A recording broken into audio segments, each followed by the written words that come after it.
Is there any indication that African politicians have learned from the dangers of electoral and political violence? When will elections in some African countries hold without worry of insurrection? These are some of the questions in the minds of many following the conclusion of general elections in Nigeria and currently in Sierra Leone as the country went to the polls on Saturday, June 24. Take a look at this. Julius Maada Bio is leading Sierra Leone's presidential election count, the country's electoral commission said on Monday, with 60% of votes tallied. A provisional result sheet showed Bio on over 1 million votes. His biggest rival, Samura Kamara of the opposition All People's Congress, was at just under 800,000. There are another 11 candidates vying for the presidency. However, international observers have voiced concerns over a lack of transparency in the tallying of ballots. Observer and lawyer Augustine Sorisengbe Mara said it is up to the commission to dispel such suspicions. So, for example, make sure that the counting process is transparent, make sure that the tallying process is transparent, make sure that the results publication processes are beyond transparent. That's the only way you can allay the fears and the doubts of the opposition party. You count how many of them will put aside. This has been an unusually tense election for Sierra Leone. The opposition APC has said their election representatives were attacked and intimidated in 3 districts on election day. On Sunday, a woman was found severely wounded and without a pulse at the APC's headquarters, a reporter at the scene said. That was after police had surrounded the building during a post-election press conference. Sierra Leoneans fear more unrest could occur as results are announced, particularly if none of the candidates secures 55% of the votes cast, triggering a runoff. The Election Commission said on Monday afternoon that it would announce verified results within 48 hours. Hello viewers and welcome to Daily Politics. On this program, we discuss issues around politics, policy and governance. I'm Hamza Idris. On the program tonight, we are joined by Mbo Eno, a Deputy Director, Elections and Governance at the Center for Journalism, Innovation and Development, CJID. We are also joined virtually by Jide Ojo, a political analyst. Gentlemen, welcome to the program. Thank you. We're happy having you in the studio. And Jide, thank you for joining us virtually from Akwa Ibom State. My pleasure. Break, and when we return, the conversation commences. Don't go away.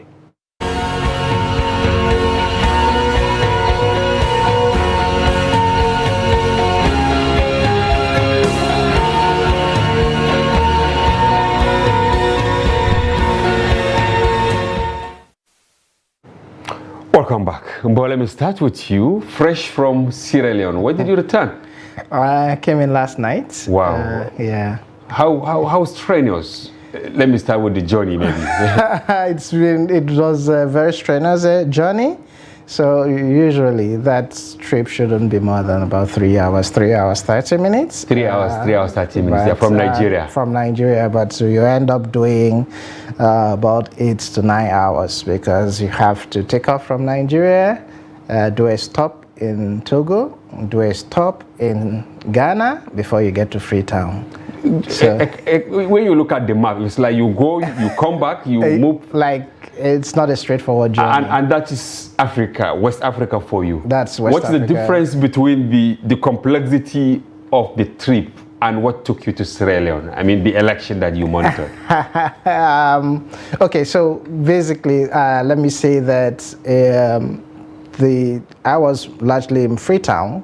Okay. And I didn't really step out of Freetown, but we had partnerships with journalists across the 16 provinces of okay, so they have 16 provinces of Sierra Leone. Like our 36 states. 36 states, yes, and I think 172 chiefdoms, which is like local governments. They call them chiefdoms, meaning traditional rulers are really strong there. Oh, well, I don't know the... Okay, you didn't take maybe you should have come with that for us. I didn't go into the details of why it's called chiefdoms. Yeah. But I think about 170 or 182. I'm not too sure about the number, but it's less than 200. Oh, okay. That's equivalent of our own local government areas. And I want to say that where I was, Freetown, was largely peaceful.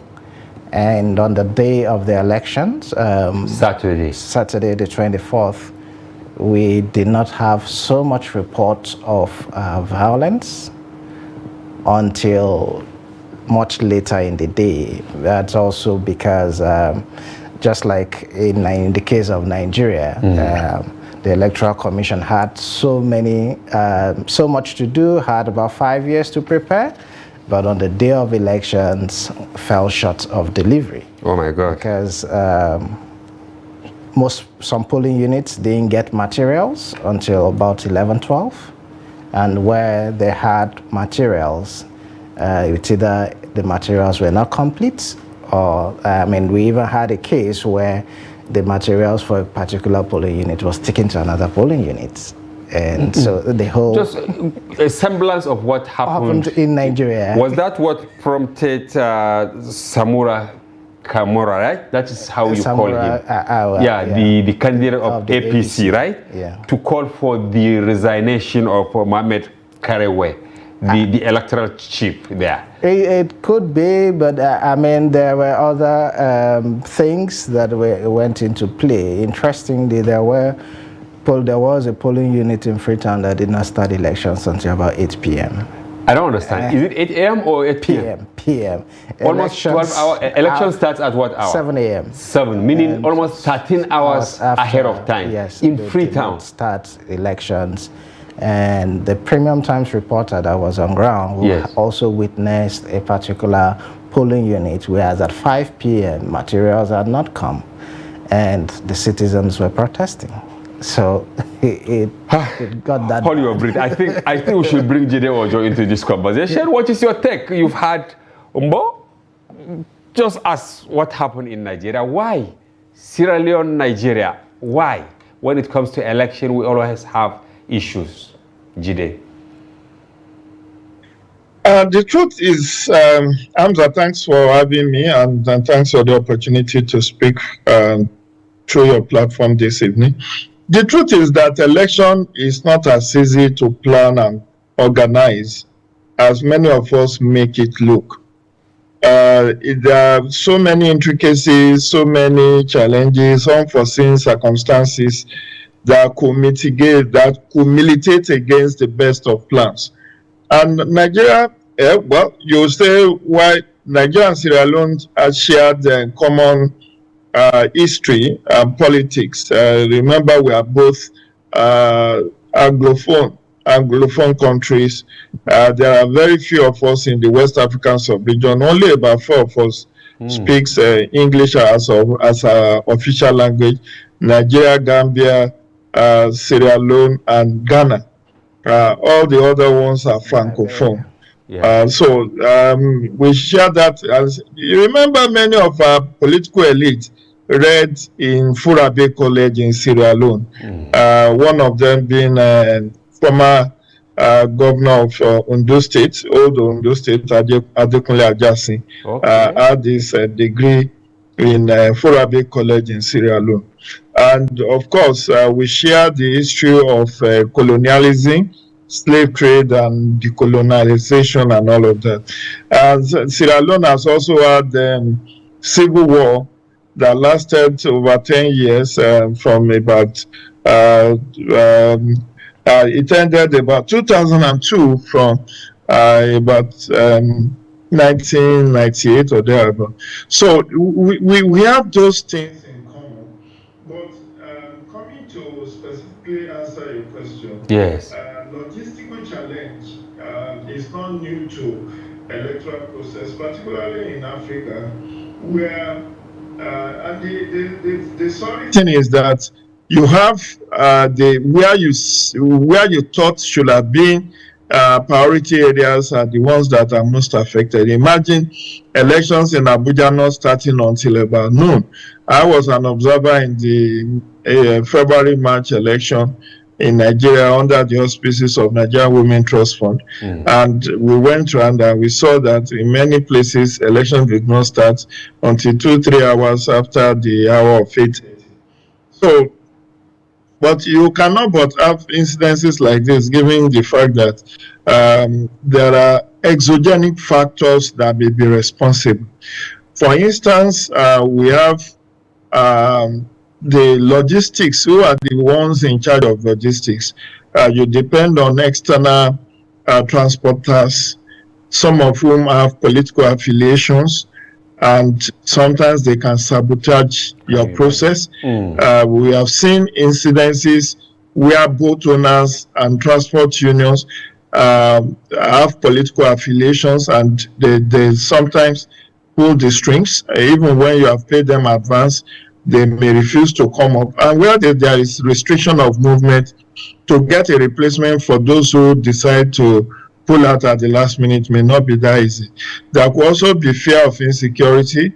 There could also be fear of, mix up of the materials, sensitive and non-sensitive materials.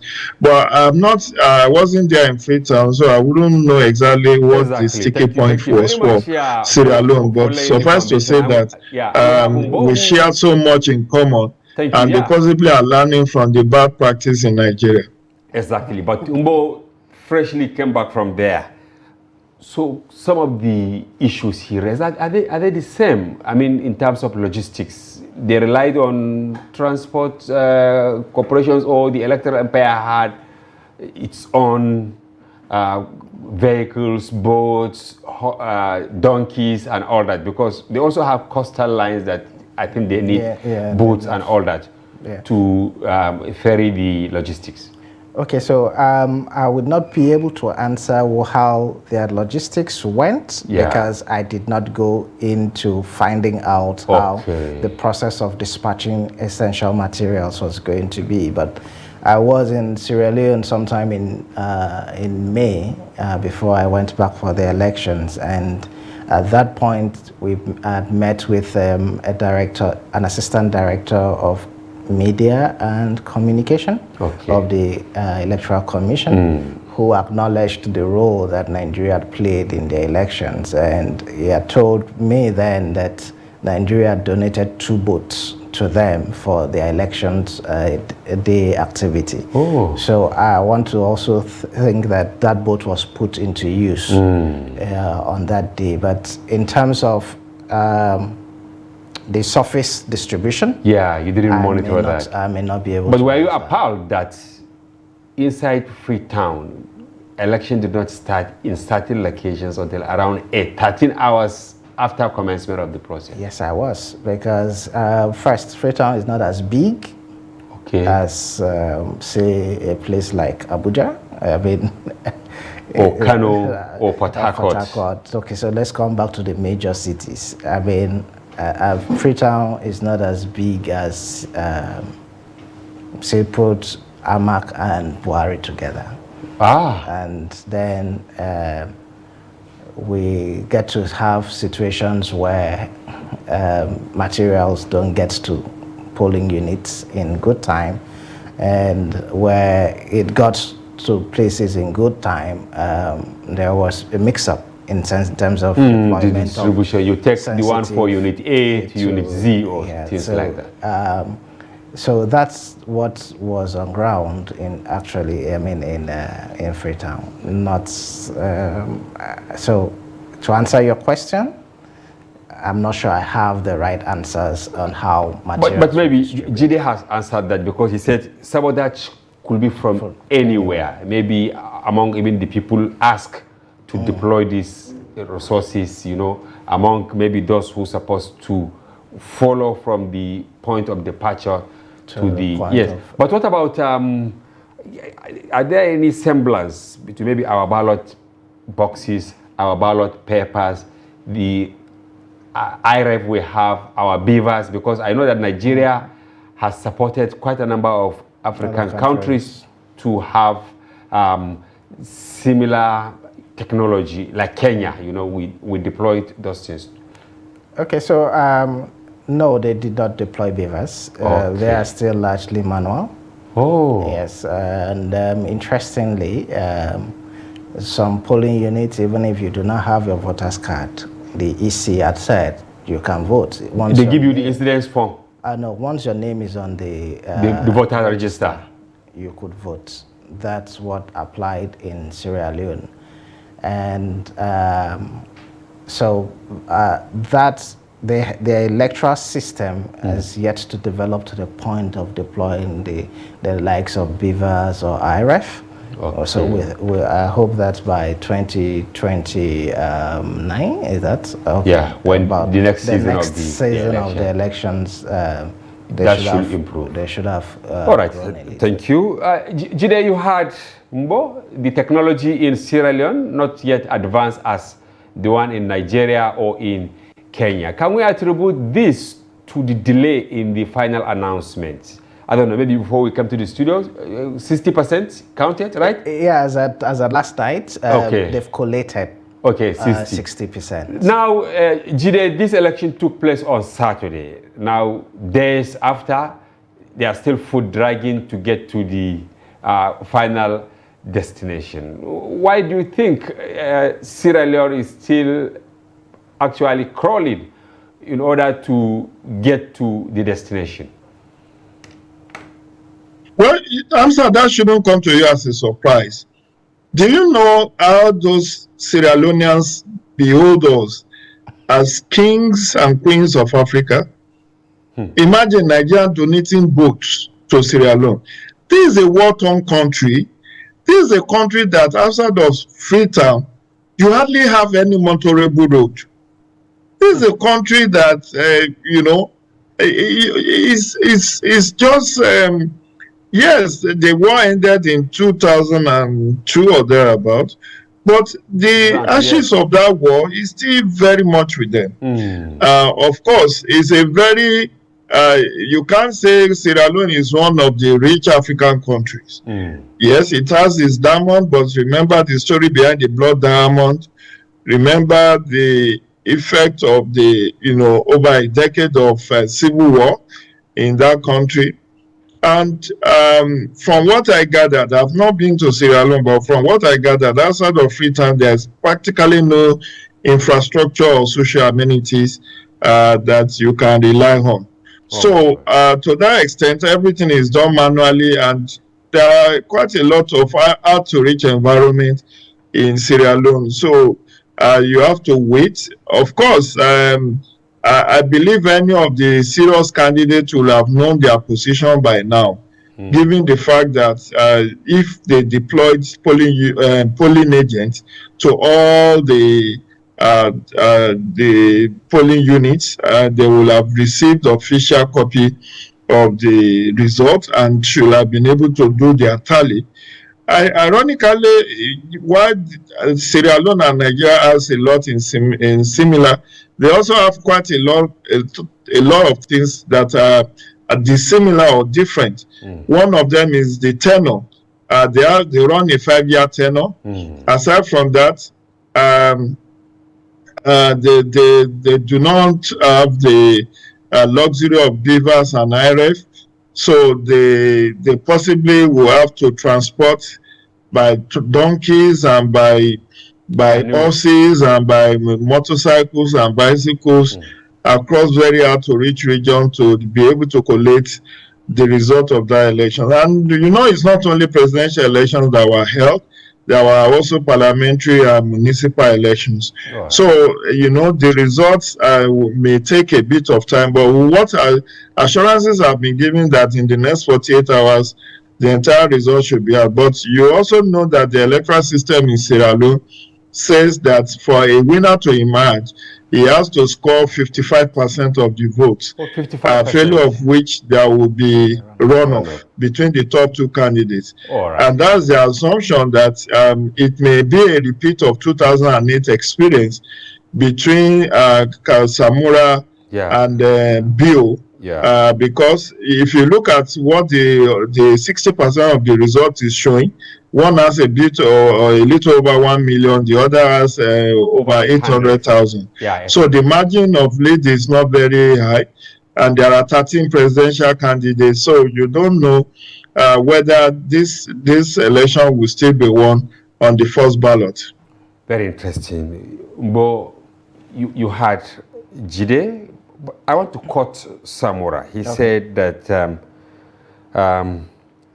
that the APC is on an irreversible path to an overwhelming victory. Is this phantom confidence from Samura, who, as we speak, has little over 800,000 votes, while the incumbent, right, Veo, has over 1 million. But look at what he's telling his people, that they are on an irreversible path to an overwhelming victory.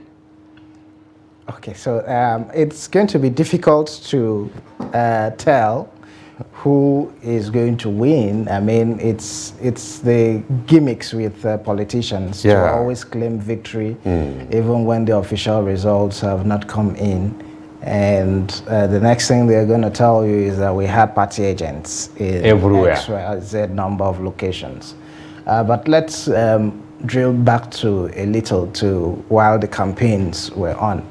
The day the campaigns officially opened in Sierra Leone, I was in Sierra Leone. I was in Makini. At the height of the campaign? Yes, the day it opened, I was in Makini, and that's northern Sierra Leone. Don't forget, I said I spent a number of weeks in May in Freetown, I mean in Sierra Leone. And one thing that was clear is that we're in the strongholds of the SLPP, that's the incumbent party. Exactly. You will hardly see the political posters of APC. Oh, in the stronghold of ECSL.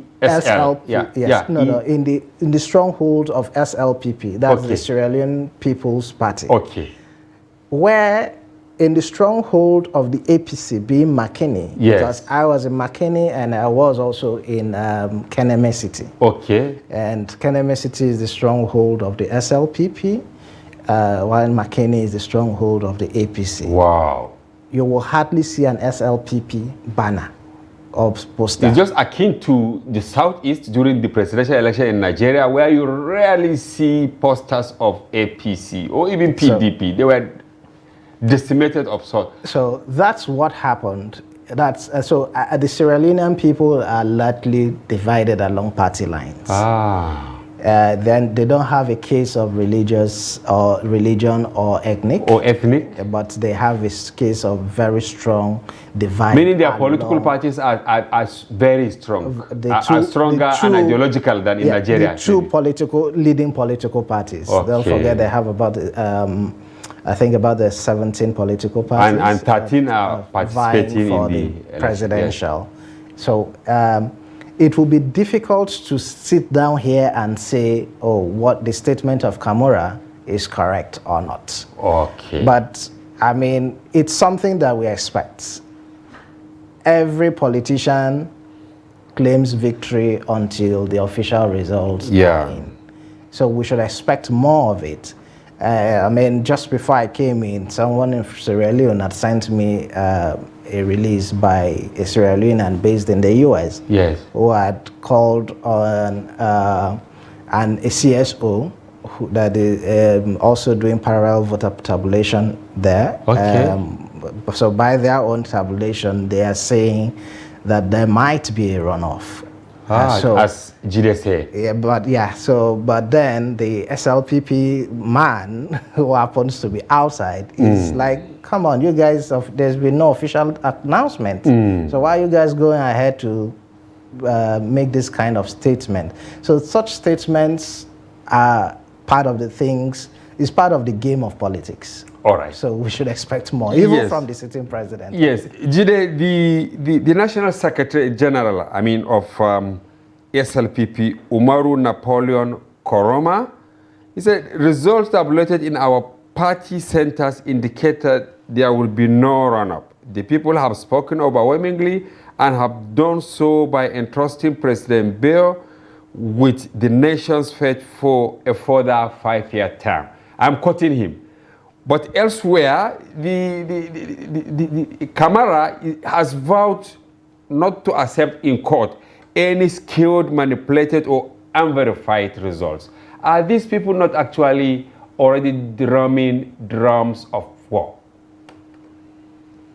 Quite unfortunately, again, the position of Samura is strengthened by the concerns raised by the international election observers who said the tallying process is not entirely transparent.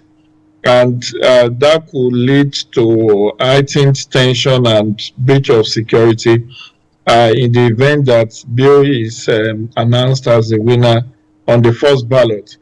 Again, quite unfortunately, this has become the norm, not even in Africa, but even globally.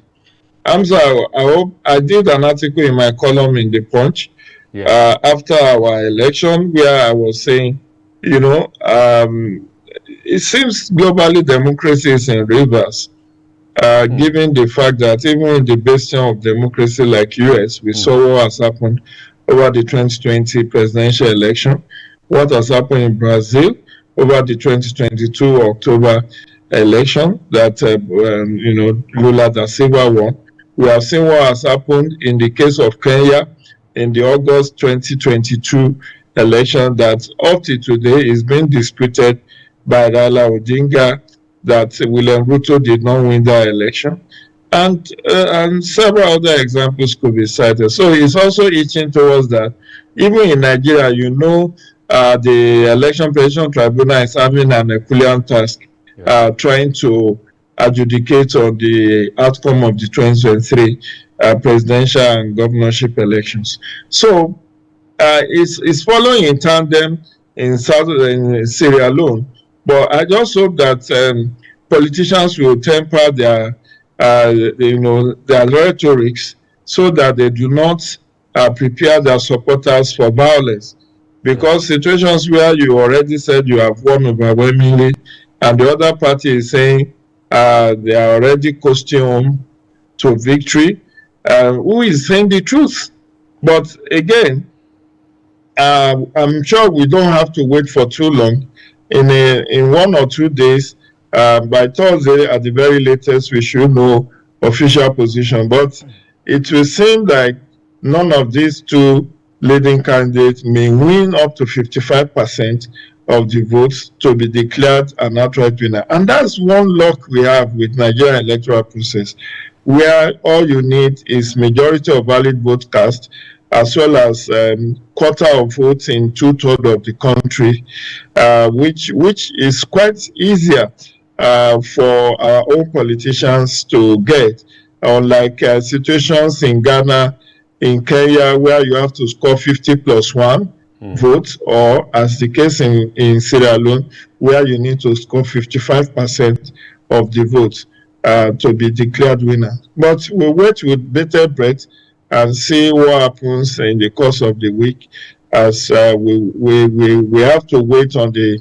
Electoral Commission of Sierra Leone for the official position, which is the position that we can rely on. All right, thank you very much, Jide. I have another question, another quote at the same time from Kamara, but when we return from the break. Viewers, we'll go on a short break. Stay with us.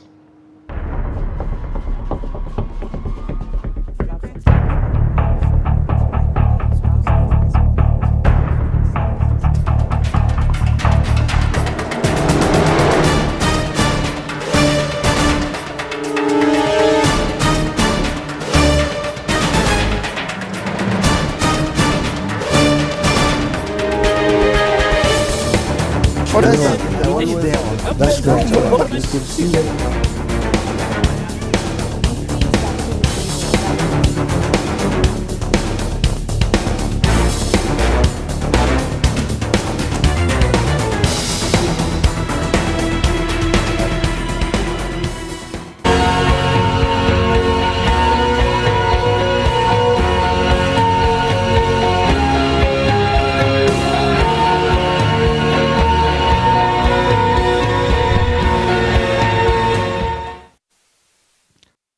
Welcome back. If you are just joining, this is Daily Politics on Trust TV. Do well to follow the conversation across our social platforms on Facebook, Instagram, and watch us live on YouTube.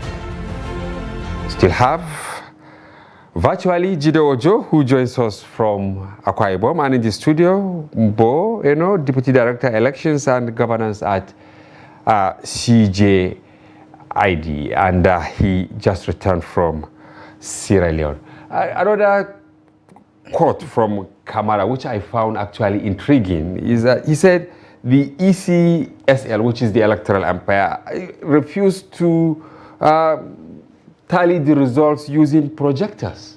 I don't understand. Maybe, is it our IREF here or our beavers? The farthest they can go maybe is projectors. He said this is also the best practice.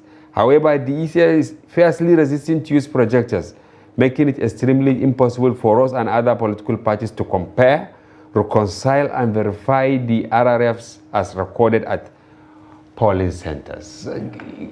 Politicians, when they want to pass a message, they have, the words they use to emphasize their right to curry favors, sympathy, and all that. Projector is it different from the normal projector that we have in Nigeria? We used to watch movies and all that, or during seminars and the rest.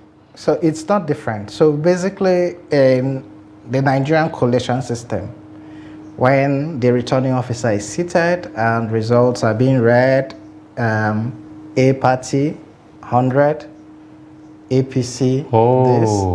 So that projection that you get to see. Yeah, then you now compare with what you have. Is what the APC in Sierra Leone is talking about. But is that not a valid request from Kamara? It is a valid request. And that's also in tandem with what the international observer groups are saying. The result collation process is not transparent. Oh my God. So if we were to have a situation where there is a setup and what is being tallied is being projected from citizens, observers, and interested parties to see, that will also add to the integrity of whatever announcement to be made at the end of the day.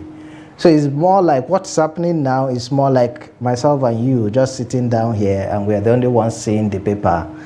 We are collating whatever we are collating. And then announcing it the way we like. Just like what happened in Adamawa State when this is the result. One of the presiding officers just announced. So that's the case in this situation, which before should have been that at the collation centers. So they're having 5 regional collation centers before the final collation center, which is more like regions, what we call geopolitical zones in Nigeria. So that process is not happening, that people can't see what the returning officers or election managers are putting up together in terms of votes and all of that. And interestingly, this is the first time they're using this form of voting system. So what is happening, what their voting process this time is called PR system, proportional representational system, where it's said that is a system that doesn't allow the winner to take it all. So you have, if a political party not well known have a certain number of votes, they can have a seat on the parliament and all of that. So it's proportional representation. So that way, being that it's also a new voting pattern, it would have been very helpful if, as Kamara said, there was some sort of projection.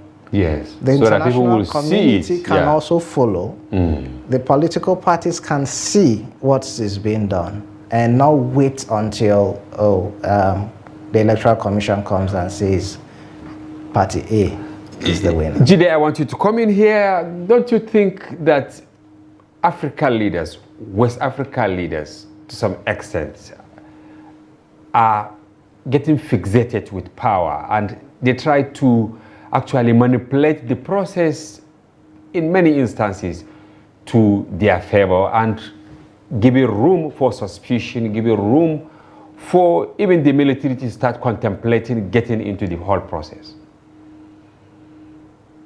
Interestingly, answer that seems to be the situation, and it's very worrisome that many a time the electoral management body, they promise so much and deliver so little, making them to be equated with politicians themselves, who, according to Matthew Cuomo, the 52nd governor of New York in US, said politicians campaign in poetry and deliver in prose. So we have seen them making commitments that eventually they don't get to fulfill. And that is why election results are more often than not rejected across Africa. But again, we have to give benefit of that to the Election Commission of Sierra Leone.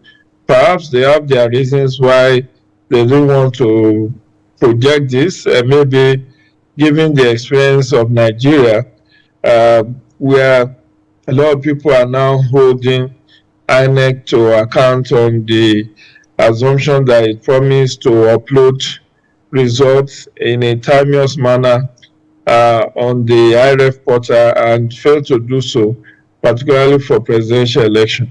So they might say, look, we are doing manual process. We don't want to sensationalize this and got our fingers burnt. But I think they should have taken the political parties and the candidates into confidence if there is going to be a change in their modus operandi, as to say, okay, this is the issues we are experiencing, and that's why we'll not be able to either project or, meet some of our earlier commitments. I think it's just about communication. If you are very transparent, even where you fail to do what, look at, some of us have accused INEC. When you know that you have glitches with your RF portal on the day of the presidential election, why did you have to wait getting to 48 hours for you to come out to say you have glitches on your RF portal? That should have come in the evening of that election, when Nigerians were logging in to check for presidential election results globally, because of the interest that 2023 presidential election has generated. And people could not see the result.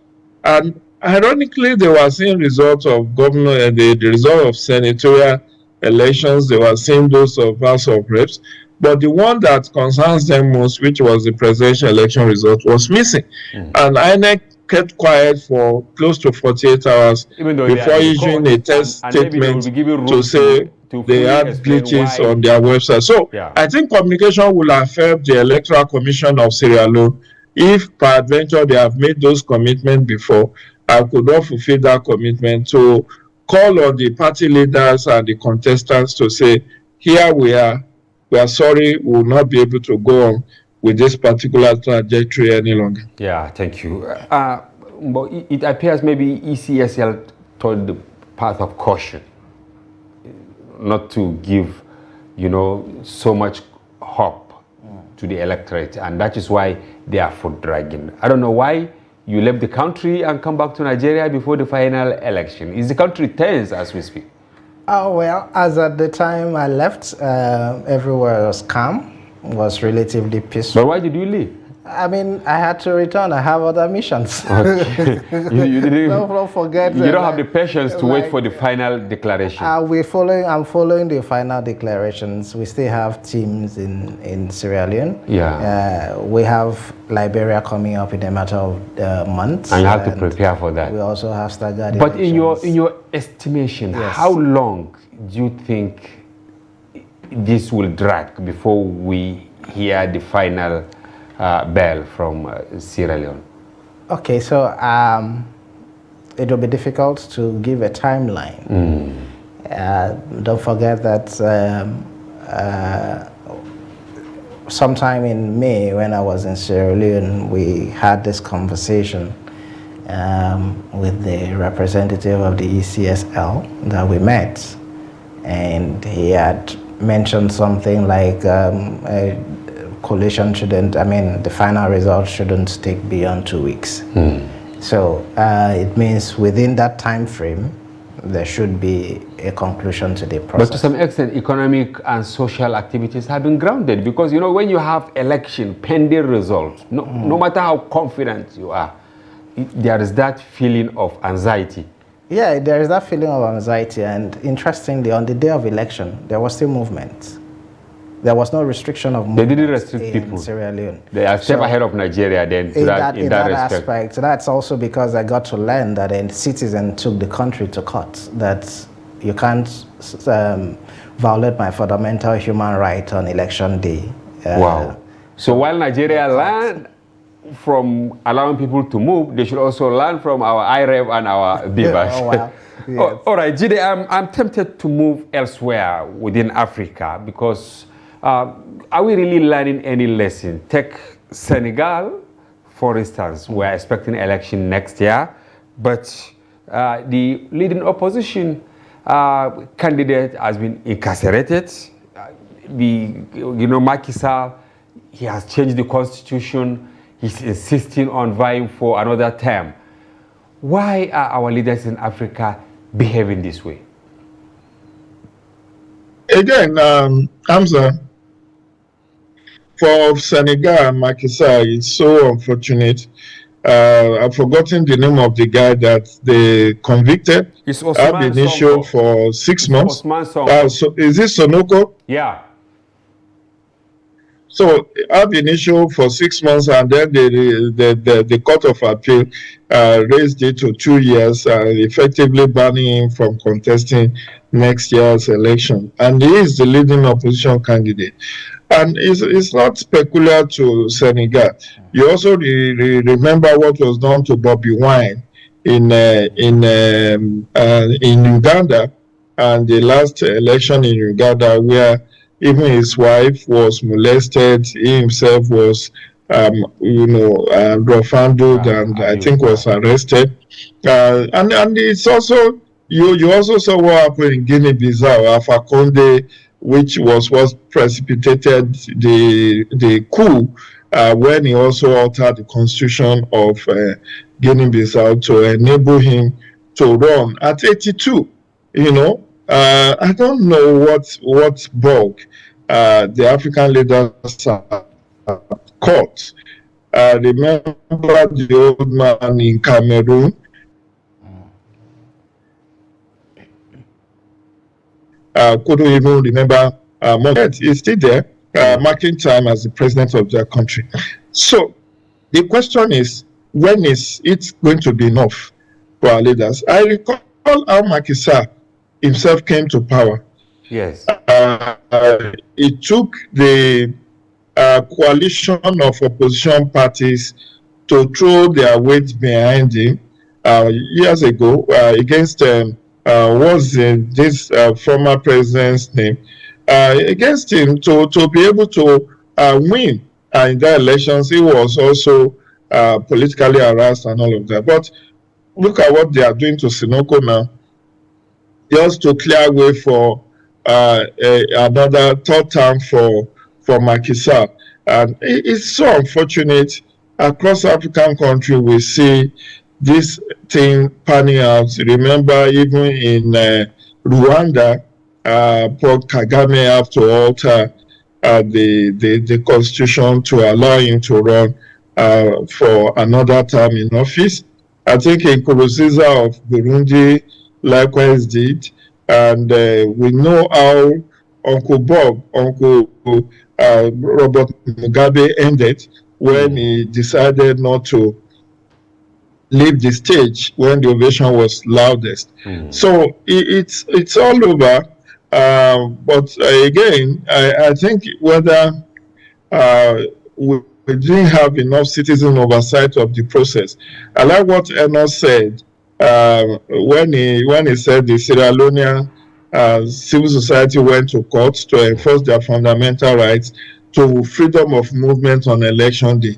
Maybe if some of us in the civil society had also gone to court to challenge INEC and the security agencies shutting down the entire country over 2 weeks period that they conduct election. Maybe we'll have gotten a favorable court judgment to stop that shenanigans, which has not been helpful in any way in the conduct of election.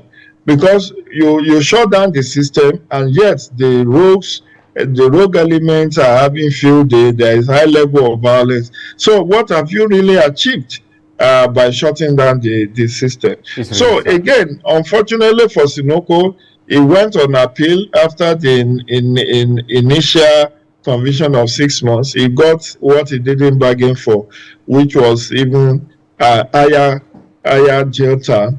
And I think he still have another, was it a rape case or thereabout, hanging on his neck, which is very sad. Which is still up to discuss. And that is what I also want both to talk about, because they said he actually assaulted massage therapist. Look at some of the claims. Are we not cheapening ourselves in Africa in the eye of the wider world by bringing trump-up charges against strong contenders instead of allowing the rule of law to work? And the role of the judiciary also. I want you to talk on this, because if judiciary is firm, are we going to be seeing all these things? Well, it's as you said, we are making it look, we are actually cheapening ourselves, just to use your phrase, as a continent. But when we have politicians whose mentality is, by whatever means, get it, grab it, and run, you will always have these scenarios playing out. Exactly what is going on in Sierra Leone now is that on Sunday evening, soldiers were deployed to the political party headquarters of the APC. Oh God. So they were trapped. There was a live press conference that was going on, and tear gas were being fired.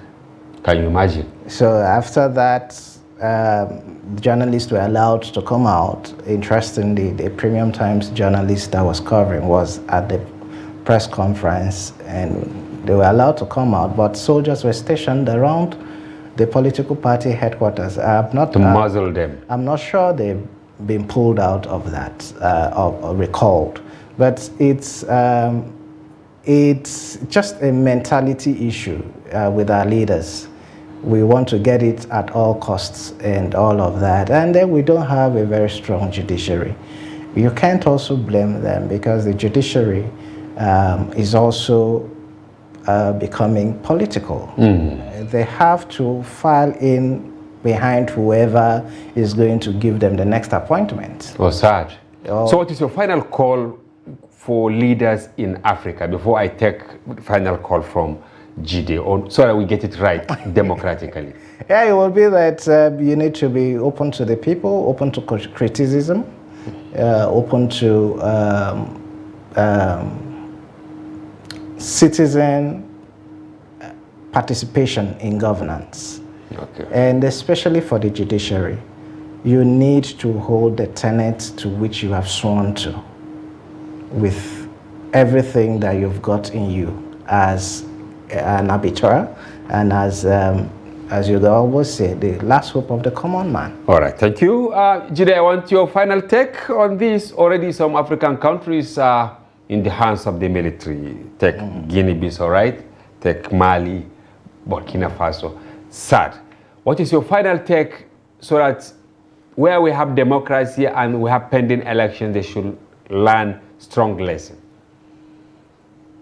So for the Sierra Leonean, I think all hope is not lost. Let's wait for official tally, so that we don't also get into the web of misinformation, disinformation, and fake news, and spreading things that are not falsehood.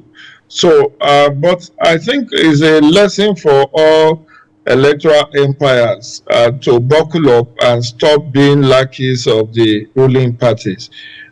Situations where commitments are made and they fall short of, living up to those commitments, actually leaves room for distrust and doubt, and can warrant low confidence and trust in the electoral management body. Take for instance the issue around why we persistently have low voter turnout.